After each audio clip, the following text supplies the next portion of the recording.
Exame 2005, primeira fase, questão número 2 da parte 2. Diz então o seguinte, é um problema de funções em que temos uma função pt dada por esta expressão e esta função representa, é importante termos em atenção o que é que significa a função, representa o número de elementos de uma população de aves t anos após o início de 1970. Portanto, esta informação é importante porque está-nos a dar o significado da função e está-nos a dar também o t, portanto o x, a nossa variável independente, o que é que representa e a partir de que momento é que começa a ser contada, não é? N e M são duas constantes que representam taxa de natalidade e de mortalidade e teremos então que resolver estas duas questões. Vou começar então aqui pela 2.1, que diz o seguinte: sabendo que n é menor do que m, calcula o limite de pt quando t tende para mais infinito e interpreta o resultado obtido no contexto do problema.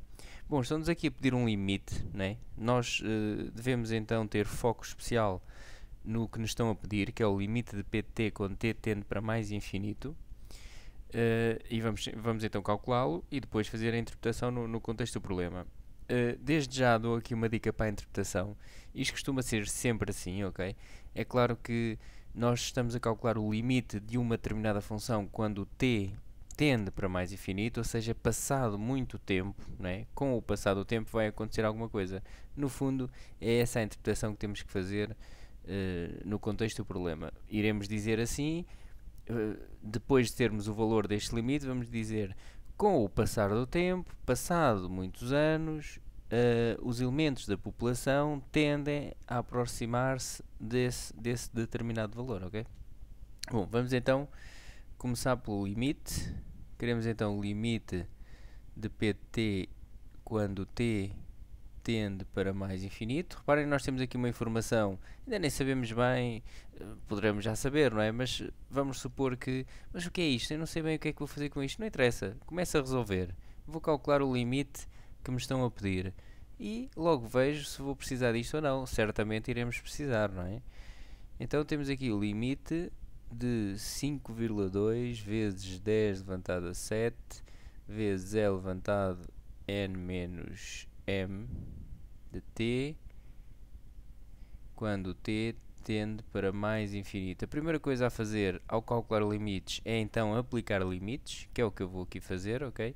5,2 vezes 10 elevado a 7 vezes e levantado a n menos m vezes mais infinito. E agora vamos fazer as contas. Portanto, aplicamos limites, vamos simplificar a ver o que é que isto vai dar, ok? Então nós temos aqui 5,2 vezes 10 levantado a 7 vezes e elevado, e agora nós temos aqui um determinado número, n menos m, vai dar um valor, não é? Vezes infinito vai dar infinito, mas vai dar mais ou menos infinito, depende deste valor que nós temos aqui, n menos m, se é positivo ou se é negativo. E lá está então esta informação, a importância dela. Estão-nos a dizer, sem conhecer os valores de n e m, nós sabemos, como n é menor do que m, reparem que vamos supor que o n é 2 e que o m é 3. 2 menos 3 dá negativo, certo? Portanto, aqui atrás vamos ter um número negativo, de certeza absoluta. E temos aqui um número negativo vezes mais infinito dá menos infinito, ok? Menos infinito. E quanto é que dá e levantado a menos infinito? E levantado a menos infinito dá 0, ok? E, ou seja, isto dará 0. Bom, aqui aconselho uma visita pelas aulas das indeterminações e portanto, aquela aula onde também se fala do que não é indeterminação. Portanto, há um conjunto de expressões, o k sobre infinito, o 0 sobre infinito, infinito sobre 0.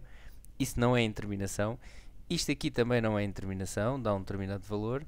Como é que nós poderemos perceber que uma determinada potência elevada a menos infinito dá 0? Se a base for maior do que 1, não é? Estamos a ter por base o exponencial. É levantado a x. Se virmos o gráfico da função é levantado a x, nós vemos que é assim, não é? Portanto, quando o x vai para menos infinito, a função vai para 0. Ok? E então temos aqui o resultado do limite. interpretação no contexto do problema. Bom, com o passar do tempo,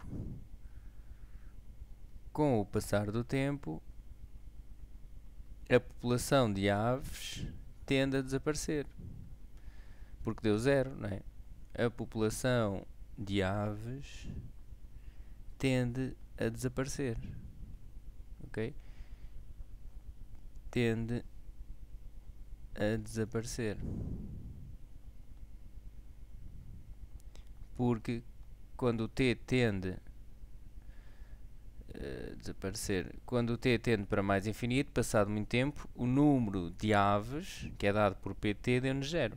Ok? Bom, vamos então a 2.2, que diz o seguinte: no início de 2000, a população era metade da que existia no início de 1970.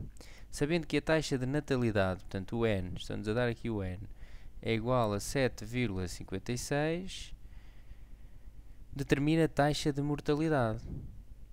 Ok? Apresenta o resultado arredondado às centésimas, 3 casas decimais nos arredondamentos. Bom, então, neste exercício o que é que nos estão a pedir? Estão-nos a pedir o M, daquela expressão que nós temos ali em cima, da função pt, não é?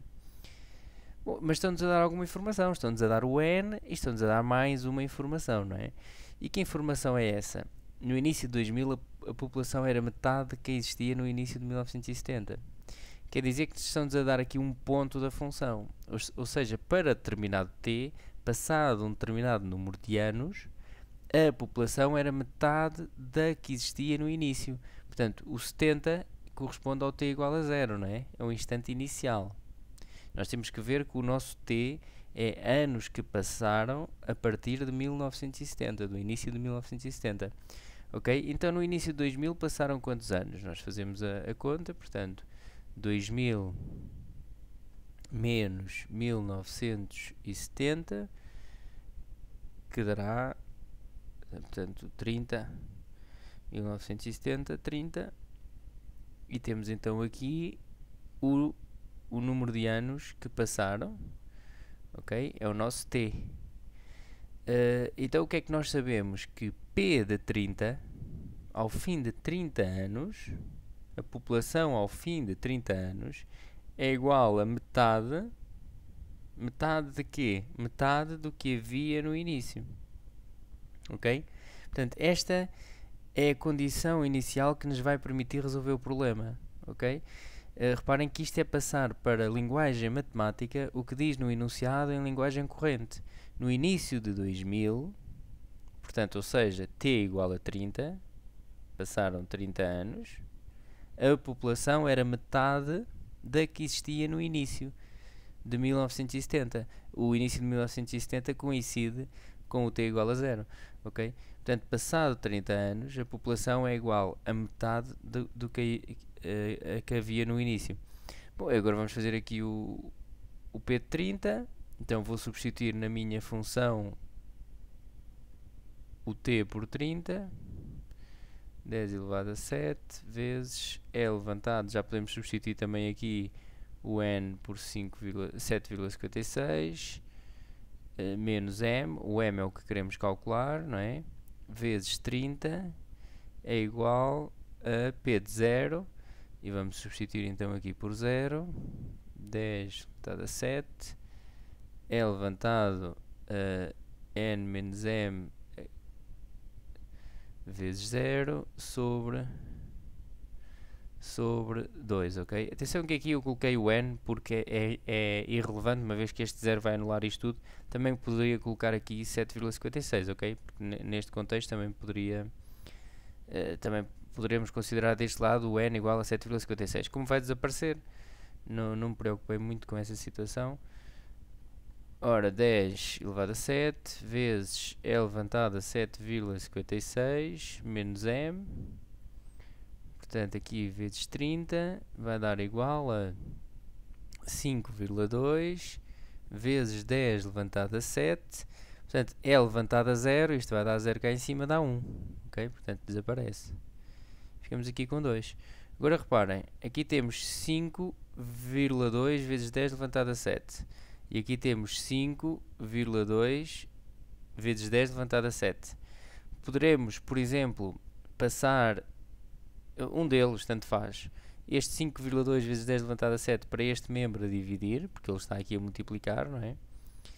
E vai cortar com este. Portanto, isto corta com isto e ficamos com E levantado a 7,56 menos M vezes 30 igual a 1 meio. Ok? E agora vamos tirar daqui a variável aqui de cima. A nossa variável agora é este M, ok? Tenho o exponencial.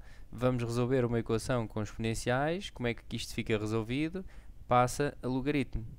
Bom, e aqui chama a atenção, mais uma vez, vocês têm uma aula muito boa deste tipo de matéria, portanto, como resolver equações com exponenciais e logaritmos, onde eu estou a explicar, passo a passo, como é que eu fiz a passagem daqui para aqui, ok? Portanto, o exponencial passa a logaritmo, na mesma base, e ficamos com esta situação. Portanto, este é daqueles pontos em que o aluno que tenha dificuldades em fazer este passo, e eu estou a falar porque será frequente, o melhor que faz é ir ver essa aula num instante já, para o vídeo e vai ver a aula e isso fica esclarecido, ok? Começa a ficar esclarecido. Se no próximo vídeo aparecer outra vez e ainda tiver dificuldades, vai lá novamente. E é assim que acontece uma preparação boa para o exame, ok? Bom, então agora vamos, por exemplo, tirar daqui este 30. Pode passar para outro membro a dividir. Ficamos com ln de 1 meio a dividir por 30. E agora o 7,56 passa para outro membro. Nós queremos isolar a nossa incógnita, não é? Neste caso vou já fazer aqui esta conta.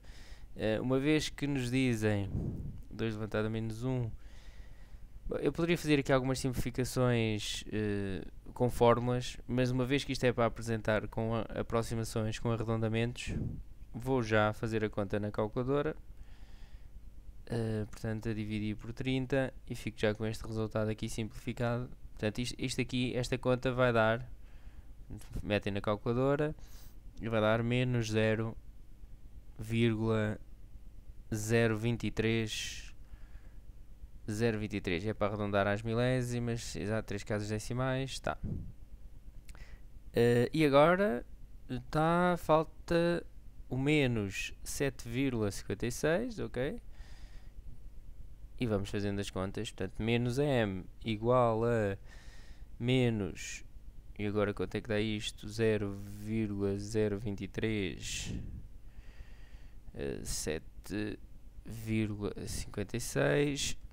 Ficamos aqui com 7,583, que é então o valor do nosso M. É só trocar agora os sinais, multiplicar tudo por menos 1, queremos o resultado arredondado às centésimas, portanto ficamos com 7,58, ok?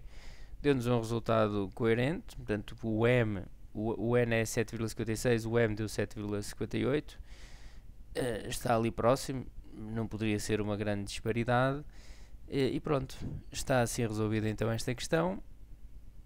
Até uma próxima.